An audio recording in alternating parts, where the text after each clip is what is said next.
Engaños sobre sentimientos espirituales y remedios. Capítulo 50. De cómo muchos suelen ser engañados dando crédito a falsas revelaciones y se declara en particular en qué consiste la verdadera libertad de espíritu. No es en razón que pase de aquí sin avisarte de un gran peligro que sucede a los que caminan en el camino de Dios y ha derribado a muchos.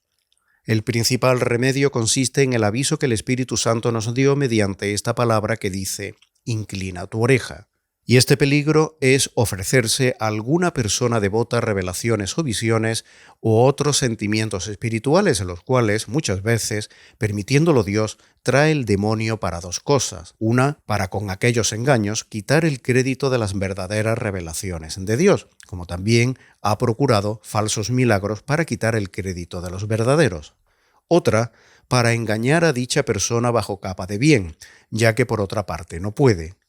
Muchos de los cuales leemos en los tiempos pasados y muchos hemos visto en los presentes, los cuales deben poner escarmiento y dar aviso a cualquier persona deseosa de su calamidad, a no ser fácil en creer estas cosas, pues los mismos que primero tanto crédito les daban, dijeron y avisaron, después de haber sido libres de aquellos engaños, que se guardasen los otros de caer en ellos. Gerson cuenta que en su tiempo tuvieron lugar muchos engaños de estos, y dice haber sabido de muchos que decían y tenían por muy cierto que Dios les había revelado que habían de ser papas, y alguno de ellos lo escribió así, y por conjeturas y otras pruebas afirmaba que era verdad, y otro, teniendo el mismo crédito que había de ser papa, después se le asentó en el corazón que había de ser anticristo, o a lo menos mensajero de él. Y después fue gravemente tentado de matarse él mismo por no traer tanto daño al pueblo cristiano, hasta que por la misericordia de Dios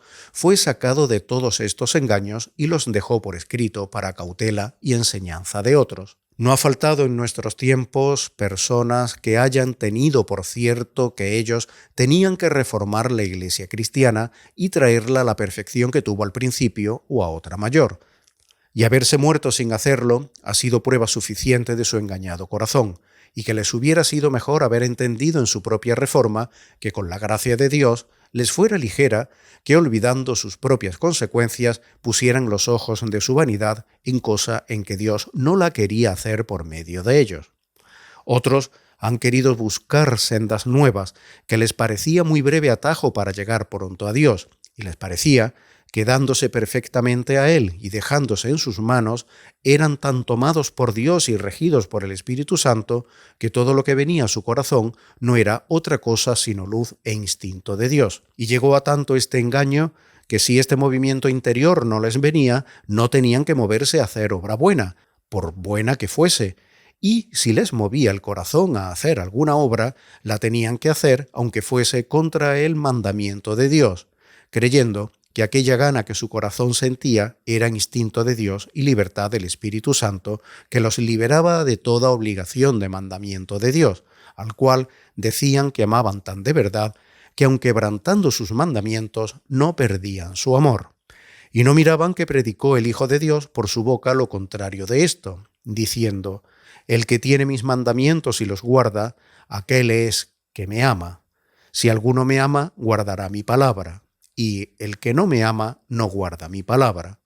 dando claramente a entender que quien no guarda sus palabras no tiene su amor ni amistad, porque, como dice San Agustín, ninguno puede amar al Rey cuyo mandamiento aborrece.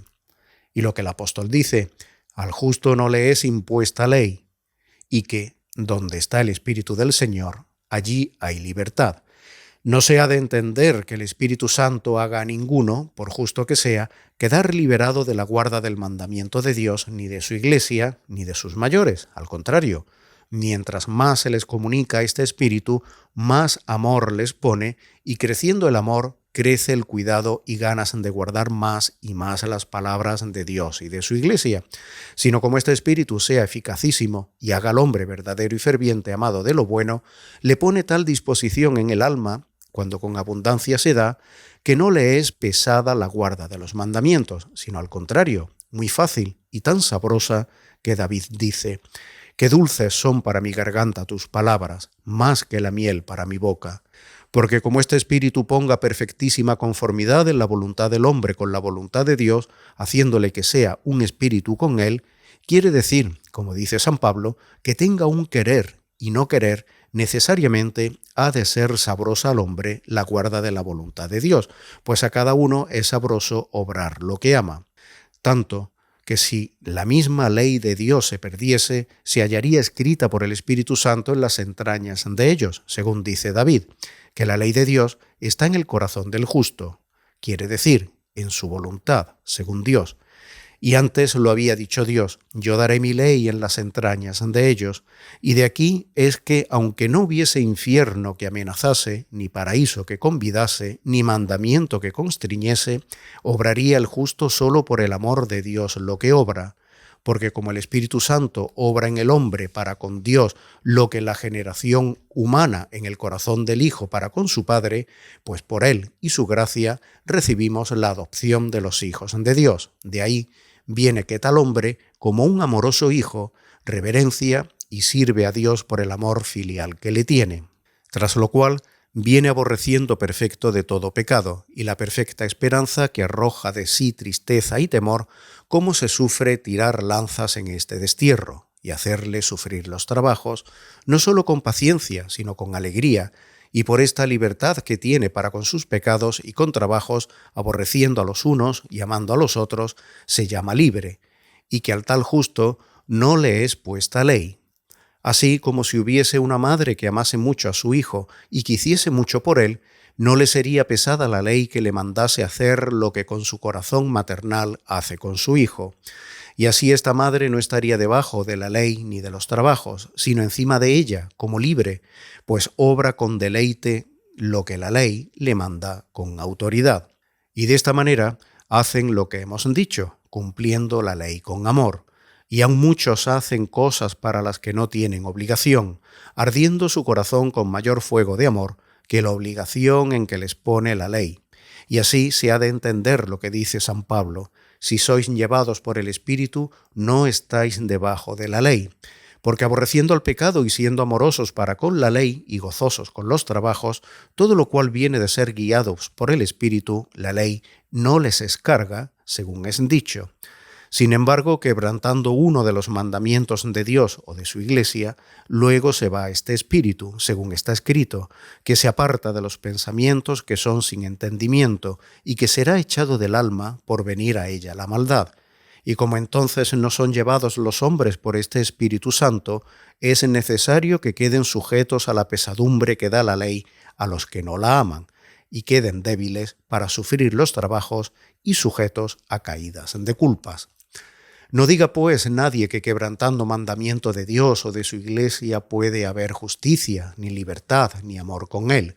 pues el Señor dice que es esclavo, no libre, el que hace el pecado, y como no hay participación de luz con tinieblas, no la hay entre Dios y quien obra maldad, porque según está escrito, aborrecible es para Dios el malo y su maldad. Te he dado cuenta de este error tan ciego, como poniéndote en ejemplo, por donde saques otros muchos, tan necios y torpes como él, en los cuales han caído en tiempos pasados y presentes los que han creído superficialmente que los sentimientos o instintos que había en su corazón eran de Dios.